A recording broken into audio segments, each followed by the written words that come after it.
Hi friends, ఈరోజు ఈ వీడియోలో ఏపీ రాష్ట్ర వ్యాప్తంగా ఉన్నటువంటి పెన్షన్దారులకు మార్చి నెల పెన్షన్ పంపిణీకి సంబంధించి రెండు శుభవార్తలు రావడం జరిగింది.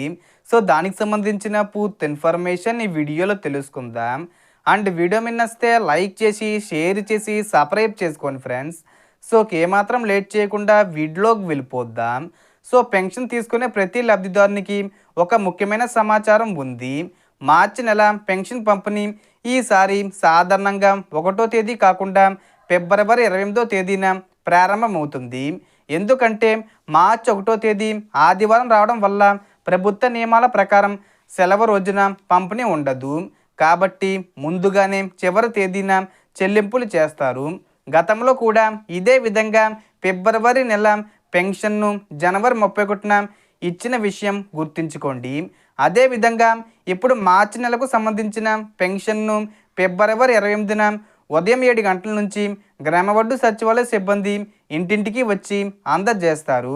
ఆ రోజు ఎవరైనా తీసుకోలేకపోతే మార్చి 2వ తేదీన మళ్ళీ పంపిణీ జరుగుతుంది. ప్రస్తుతం కన్ఫర్మ్ అయిన తేదీలు ఫిబ్రవరి 28వ తేదీ మరియు మార్చి 2 మాత్రమే. అధికారులు ఫిబ్రవరి 26 లేదా 27వ తేదీల్లో బ్యాంక్ ఖాతాల నుండి నగదు ఉపసంహరించుకొని అంటే డబ్బులు తీసుకొని పంపిణీకి సిద్ధమవుతారు. లబ్ధిదారుల మ్యాపింగు ప్రక్రియ పూర్తవుతుంది. అంటే ఏ అధికారి ఎవరికి ఇవ్వాలి అన్న వివరాలు అప్డేట్ చేస్తున్నారు.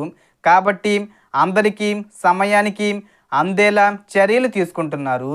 ఇక మరో ముఖ్యమైన విషయం ఏమిటంటే మీరు ఒక గ్రామం లేదా జిల్లా నుంచి మరొక చోటికి మారిపోయి ప్రతి నెల పాత గ్రామానికి వెళ్ళి పెన్షన్ తీసుకుంటే ఇకపై మీకు దగ్గరలో ఉన్న సచివాలయానికి పెన్షన్ ఐడి ట్రాన్స్ఫర్ చేసుకోవచ్చు. తెలియక చాలామంది ప్రయాణ ఖర్చులు పెట్టుకుంటున్నారు. కాబట్టి అవసరం లేకుండా ఖర్చు కాకుండా దగ్గరలోనే మార్చుకోండి. కొత్త పెన్షన్ల విషయానికి వస్తే ప్రస్తుతం ఎలాంటి అధికారిక ప్రకటన లేదు. అయితే ప్రతి జిల్లాకు 200 కొత్త పెన్షన్లను దీర్ఘకాలిక వ్యాధిగ్రస్తులు, దివ్యాంగులు, క్యాన్సర్ రోగుల కోసం పరిశీలించే అవకాశం ఉందని ప్రభుత్వం తెలిపింది. కానీ దీనిపై ఇంకా అధికారిక ఆదేశాలు విడుదల కాలేదు. సో మొత్తం ఇన్ఫర్మేషన్ ఫ్రెండ్స్, మీకు ఈ వీడియో నచ్చితే లైక్ చేయండి, షేర్ చేయండి అండ్ సబ్స్క్రైబ్ చేసుకోండి. Thanks for watching.